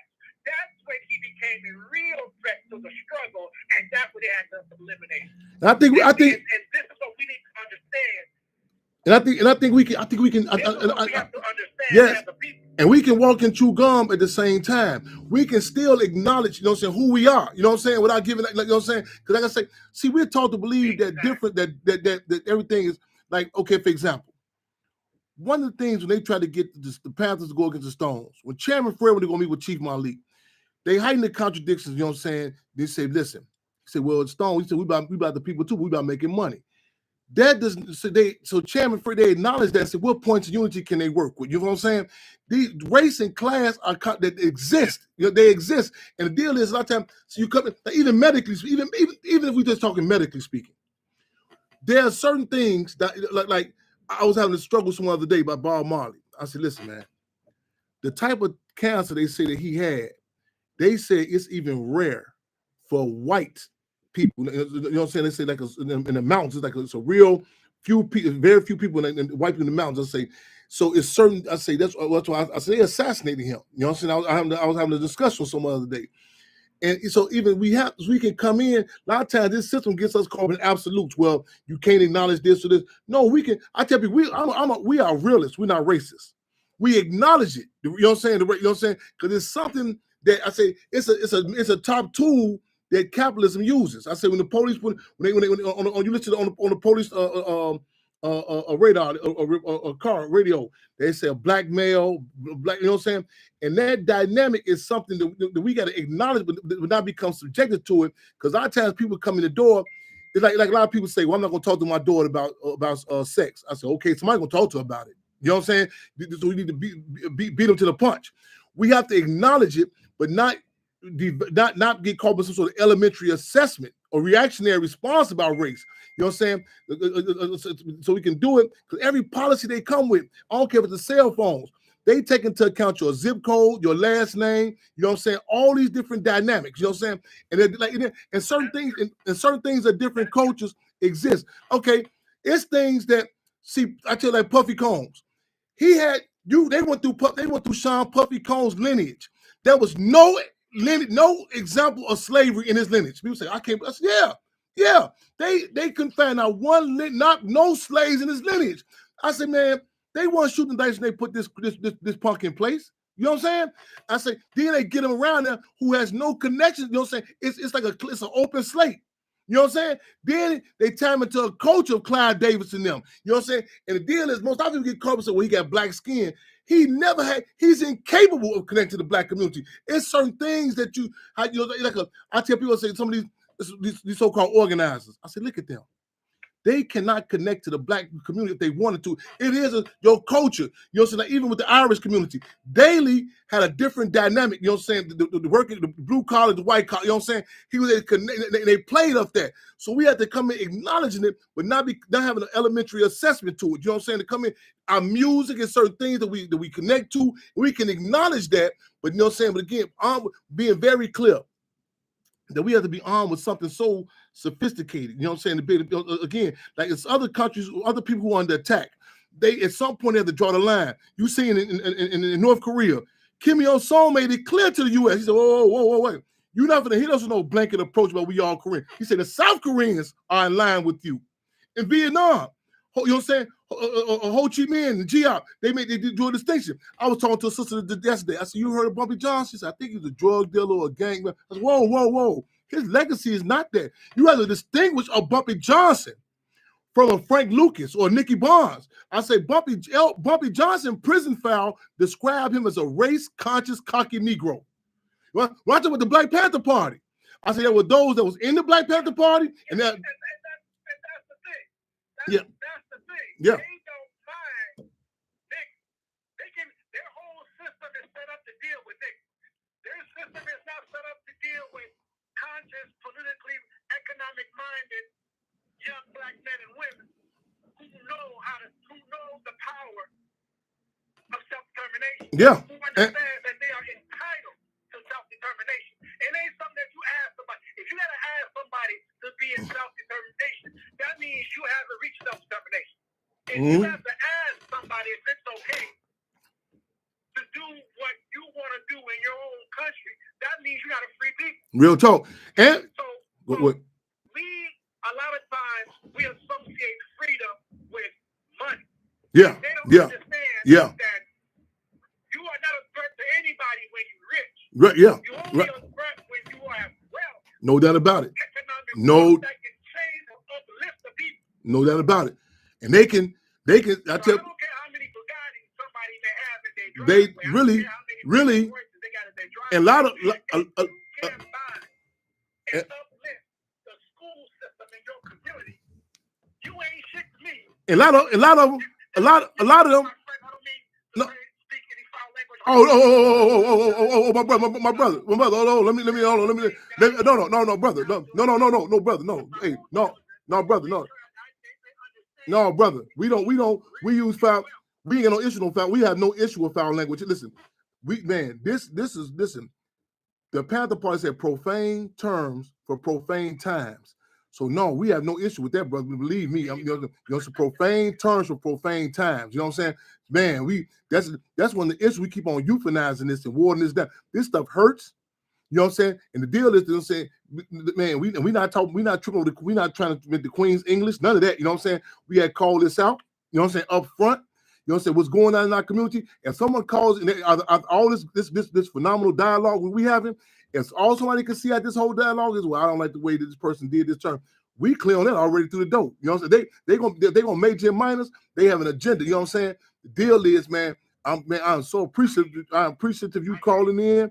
I want to get I got one more call. I want to get in real quick though. But listen, I got the utmost respect for you, your son. I look forward to meeting you face to face.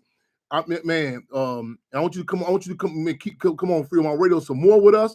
You know what I'm saying? We got, stay connected, brother. It would be my honor, man. I appreciate the grace you showed my son.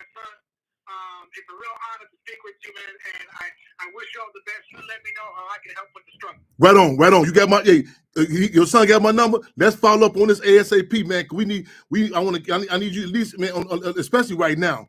Come back on with us at least. You know what I'm saying? Once you can, we can give this update because right now, you know what I'm saying? Hey, Haiti has been a hot subject, but you know what I'm saying? We need right now. These are times we need that political analysis hot off the press. You know, so we want to serve hot politics and hot food.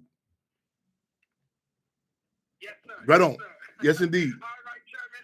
You have a good night, man. I didn't mean to take up all No, brother, no, brother, no. They completely appreciate you. Yes, indeed. We on live direct on Freedom on Radio, y'all. You know, in the spirit of making history, taking history, and taping history, y'all. Give me one. I got maybe a 347 call in. Give me a heads up for this, the comrade. I know my okay. They won't be on my heels to get out of here in a minute. Press one. Get them to call in queue. Hey, comrade, I see Kalonji. I'm trying to get to North Carolina. I don't know for Mama Ayana. Is 347? 347? Press 1. Bring them on. Welcome to Fremont Radio. I'm trying to get to North Carolina for Mama Ayana's funeral. Call in queue.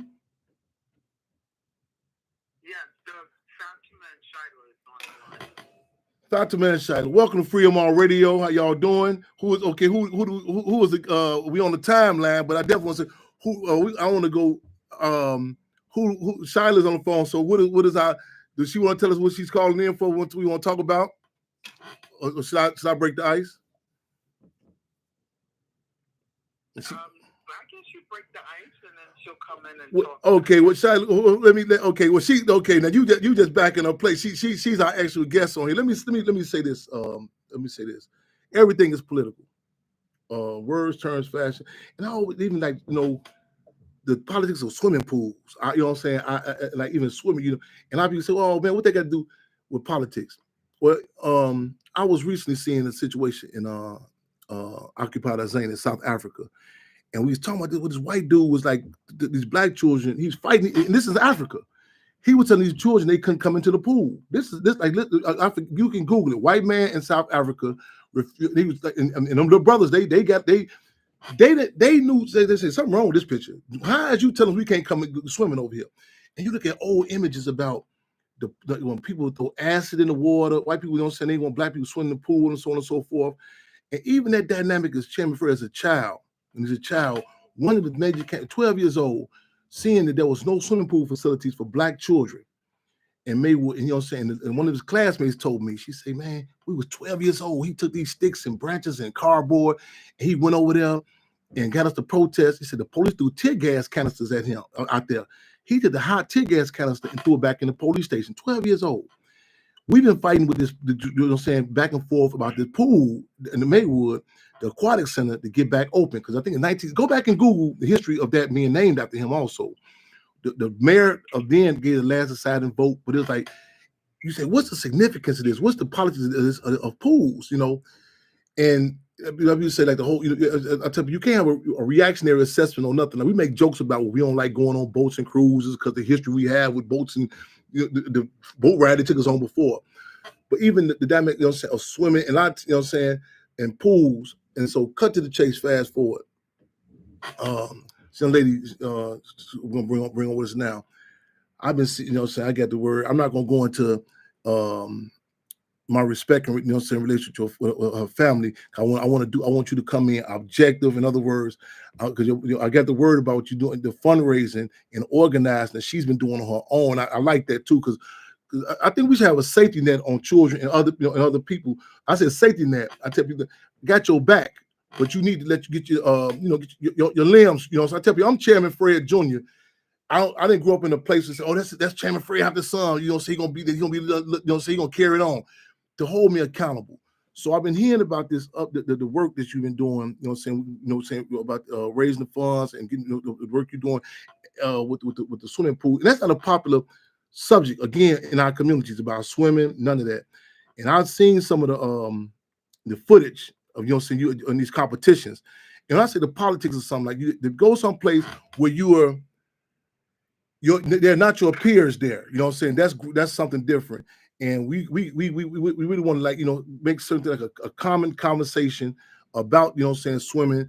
And I'm hearing the great moves you're doing, Shiloh. So I want to welcome you to Fremont Radio. I thank you for coming up out of the water for a minute, you know what I'm saying, come on land and talk to us, because the footage, I make a joke about you. I said, damn, does she live in water? And I think it's also a time too where we can never forget. I use that example now in Montgomery, Alabama. When that brother was swimming, you know what I'm saying? And that inspired us for a number of reasons. Not, you know what I'm saying, he went, you know what I'm saying, the nigga went over there, the Montgomery All-Stars. To see him, I mean, like the swimming, I think it shocked a lot of us, including myself, you know what I'm saying? And they come up out of that water and get down like he did, you know what I'm saying? And we need to see stuff that's applicable to our people. So with that being said, Shiloh, welcome to our radio, welcome to Fremont Radio. Tell me a little about yourself, what's going on, and what's the program you're working on now? You know what I'm saying? How can we be of assistance? having me. My name is Shyla, Thank and you. I'm 16. Simply, this non-for-profit is just to understand the impact of drowning and to help for the Black and Brown community, especially at this pool that we're going to be at. It has historical about our people. And I really just wanted to share my love for swimming. I've been swimming for around 11 years. I started when I was 6 competitively. Right now, we're trying to just move this forward and get as quick as possible how many students we need and want to help, because the impact of Black and Brown people not swimming is very bad. And truly, I just really want to see people like me start swimming again and see more of us. I've been on a private team for 12 years about, and I'm the only Black person, the only dark skin on my team. So seeing us would make a great impact. Right now, we're working on going to Brown University, and we have a swim meet. So I'm very impactful on my team. I'm one of our head swim coaches. Also, I do want to address with the Black and Brown people of swim caps and just help everyone. And just simply just make sure everyone culture is more safer in the water. Right on, right on. You say you've been swimming since you've been competitively for since you say 6 years old. Yes, I've been competing since I was 6. Started swimming or got thrown in the water when I was 2, but competitive swimming at 6. Wow, let me ask you this. I know they say like a baby, like because you look at it, logically, they say babies, what I'm saying, it's like literally just throw them in the water and they can get right into it. But again, we can, like, it's nothing to reinforce our connection with swimming. Like the climb. So what drove you and what drives you to still, what I'm saying, to engage in this, what I'm saying. I mean, I know sometimes it's not a common conversation with your, with your peers. But what's your, give me some, what's a driving force with that? Like, are there some people that you looked up to that you say, oh, I want to, I want to swim like this person, or I can relate to this person? Or what drives you with that? To go back on your first question, yes, I do kind of believe in having little kids and babies swim when they're younger, just with professional help and make sure everyone is safe. A little background story on me is that I was thrown in the water by my grandma at 2, and she was like, this kid is going to be a swimmer, and then I've always been a swimmer. To go on your second point, I think what drives me, it's really just me and my swim members. Swimming is not an easy sport. Again, I'm the only one there too, so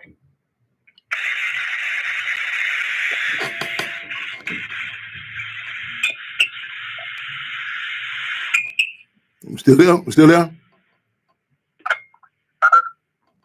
Hello? We good? We still there? Shyla? she's there, but it like they lost service or something. Oh, well. The call's still there. Okay. Let me if you can hear us, okay. If you can hear us, if you can, she back on. I don't. Okay, text. Okay, I want to get her. I want to get you back on also. And this other sister I just talked to recently. I won't really go in depth with this politics of swimming and our people also. But text me the GoFundMe, because like you said, you're talking about the things about the swim caps and everything. And that's for our people. That's why Again, we're not racist, but we're realists. And like even our culture. I mean, it's a case in Florida right now with a brother. Even if his dreadlocks, they told me he can't wear his dreadlocks, and they brought all the laws, the Crown Act saying he can, saying legally he can wear it. But in this, they saying that you even he trying to keep it's tied up. Different culture, we have to acknowledge this. You know what I'm saying? And this impacts fashion, hair, how we deal with each other, all of that. And so we can't be shy of saying, well, I don't want to say that and offend. No, I mean, I like that brother said the fish tastes different to me because I'm from the Congo and they're from Ghana. It tastes different. So even this dynamic of, stuff is in the movie industry. I'm sure my sister Fatima don't listen about. You know what I'm saying? In the movie industry, they say, well, you say the man went to the store. It's a given. You talking about a white man. If you want to distinguish, you got to add something. It's black man, Puerto Rican man, so on. But it's a given. So when you talk about these different headgears, it's people.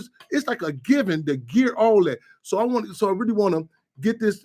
I really want to stress the significance about this, about the gear, everything that she's doing. And again, a lot of times we fortunate to have, 16 years old. You know what I'm saying? And like I say, and I think about a mother for team. I think I laugh like I can hear in the video clips and I see her.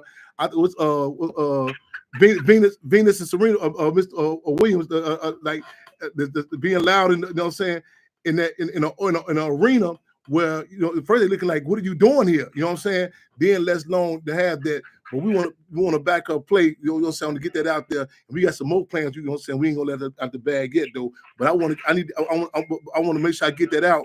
I need that GoFundMe, you know what I'm saying? I need that. We need that GoFundMe. How can support that here? So I do want to add, if I can, as a mother, kind of being in the trenches with her for all of those years, going in and out of swim meets, and not only myself, just her whole village, we pack out the stadium. But the swim caps, I just wanted to touch on that because that has been a growing concern throughout the years.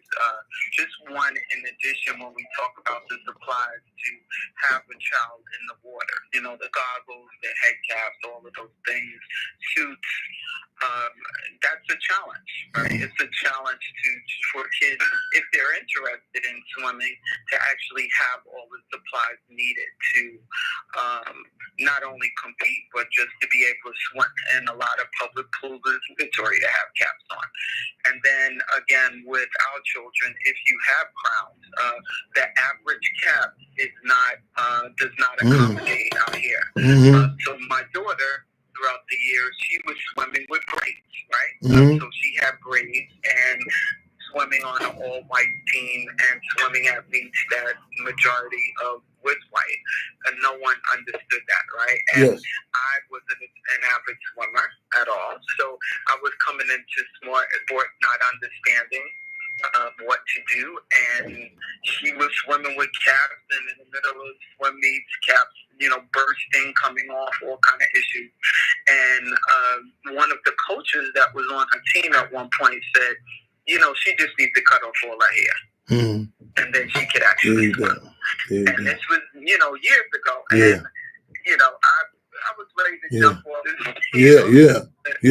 The stadium chair and kind of choke her. But the reality is that I didn't have access to the caps that she needed.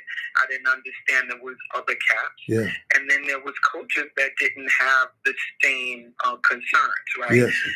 And they wasn't doing the research for her. So actually had to do that. And of course, more money than the average cap.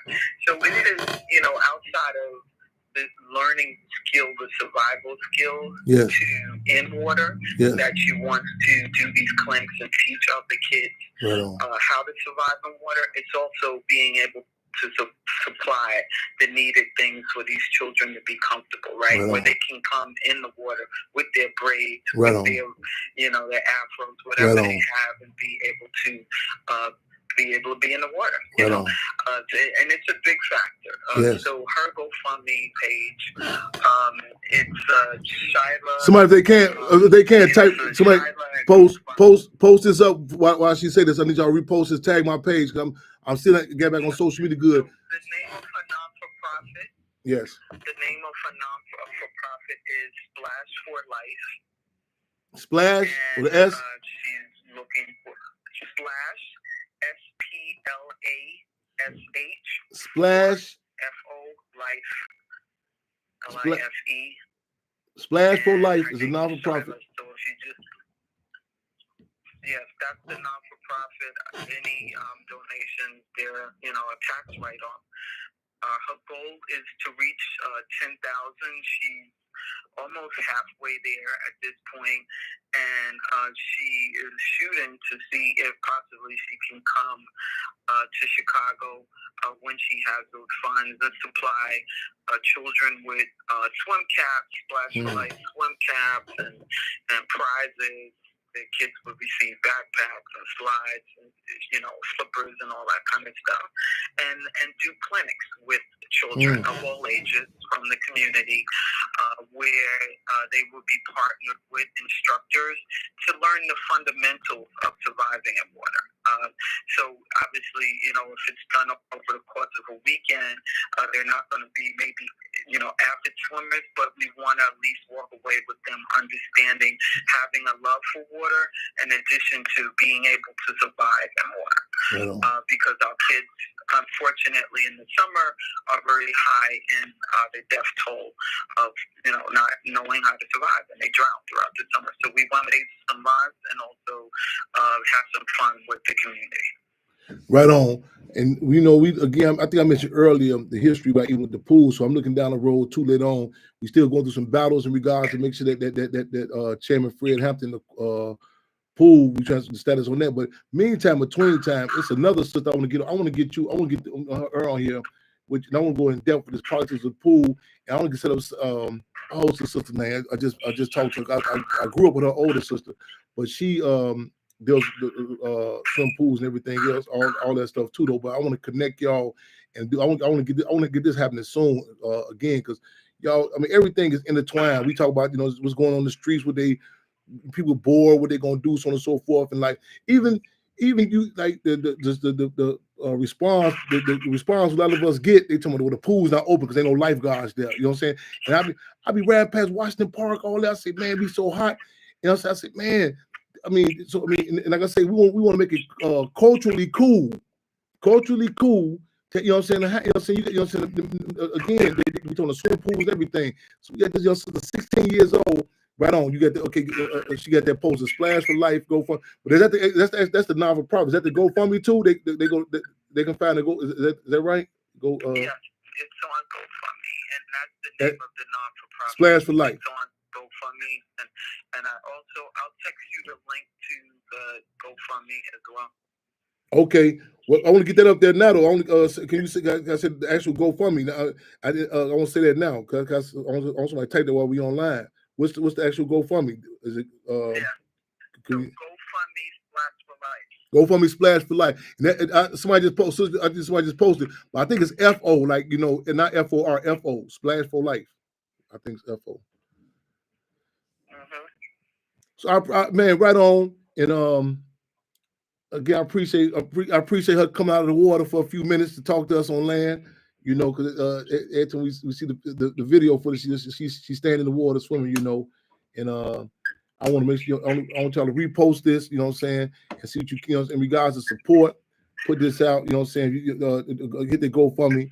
Hit it with something.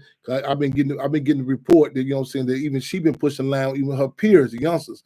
They what I'm saying, they throwing $25, $30 stuff like that though. What I'm saying? Quality outweigh quantity. You know what I'm saying? And again, we fighting for the minds and hearts of the Panther Party. We fighting for the minds and hearts of the people in general. But again, like what I'm saying, that dynamic. What I'm saying, man, it's a bad stage in the game. You know what I'm saying? I see how these youngsters. I told my it's a battle. You know what I'm saying? So we want to be innovative and trying to figure out ways that they, so we can, we can up the ante. But then when they come with ways and say, no, I'm already doing this. Okay, how can we support it? How can we back your plate? How can we tweak it? You know what I'm saying? You know what I'm saying? But again, having that safety net around them, not coming in, stepping on their toes, you know what I'm saying? Man, let them get up, make their mistakes on their own, do their thing. Go, you know what I'm saying? Jump in the water. Don't be so quick to jump into it. They got it. You know what I'm saying? We got to back. We want to back up play, y'all. You know what I'm saying? Want to back up play. Real talk.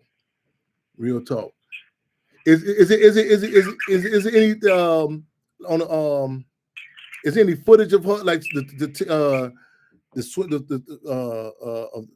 competitions or something like that people can find out? Like is that out anywhere?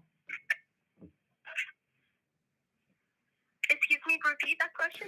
Is there any footage like of the swim meets or you know what I'm saying, or even if it's not with you, that people can get a feel of this, like how does it go, like you know what I'm saying, like how does I seen some of the footage and I know it was exciting just the seeing the competition that was going down.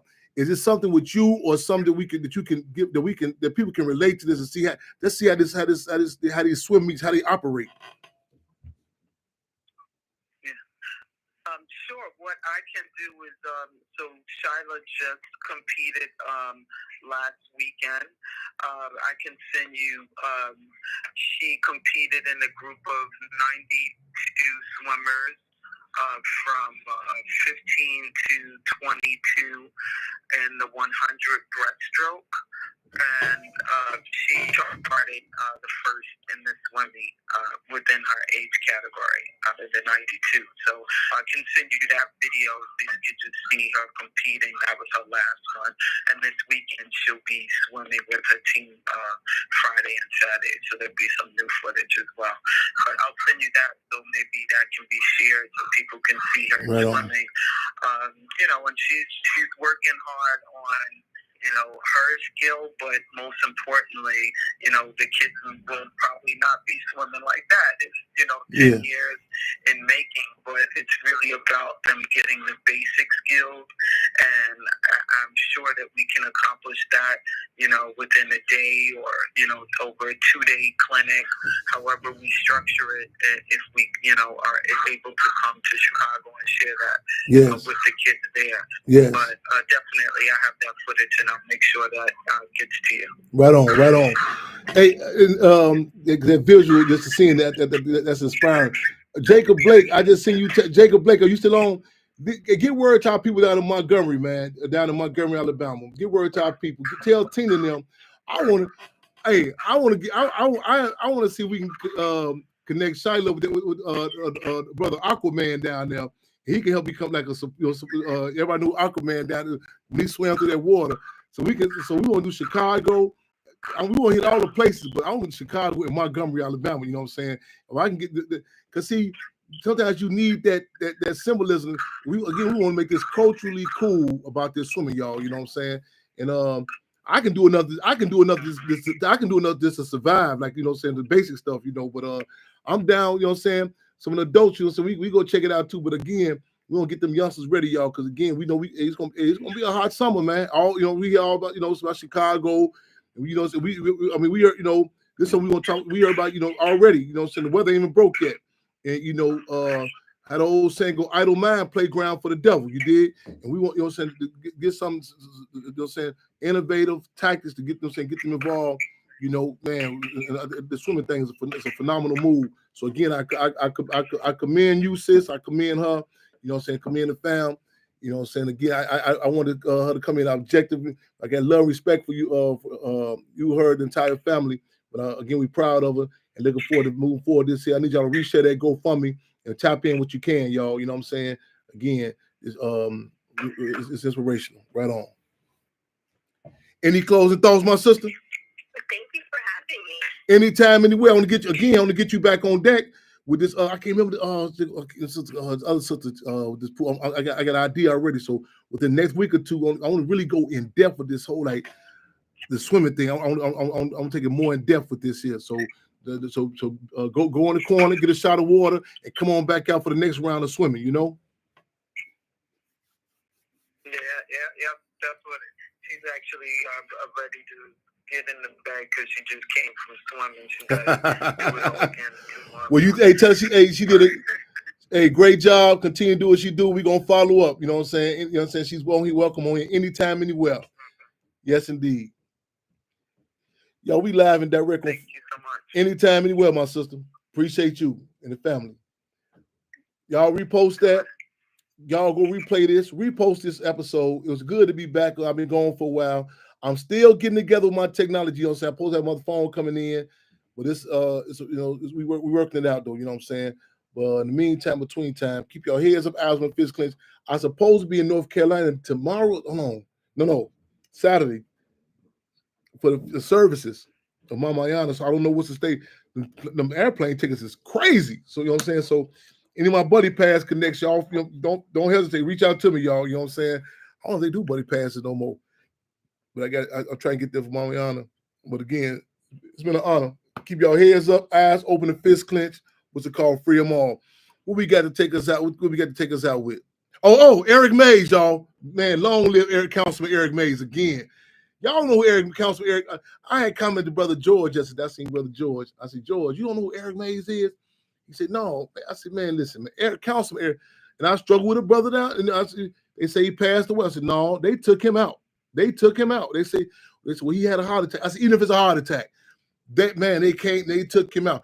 Google Councilman Eric Mays, man, Flint, Michigan. Man, this wasn't nothing nice, man. Yeah, he took him out. Councilman Eric Mays, y'all. Tap in on him. Real talk. Another episode of Free My Radio. What we got? I wish we had like a clip of him speaking to go out with. What we got to come ready to take us out with? Yeah, y'all great to be, man. You probably get an idea, but what I had in mind was everything they owe. The show just inspires me so. Oh, right on. Haiti, Kupatat Bullet K. Free them all.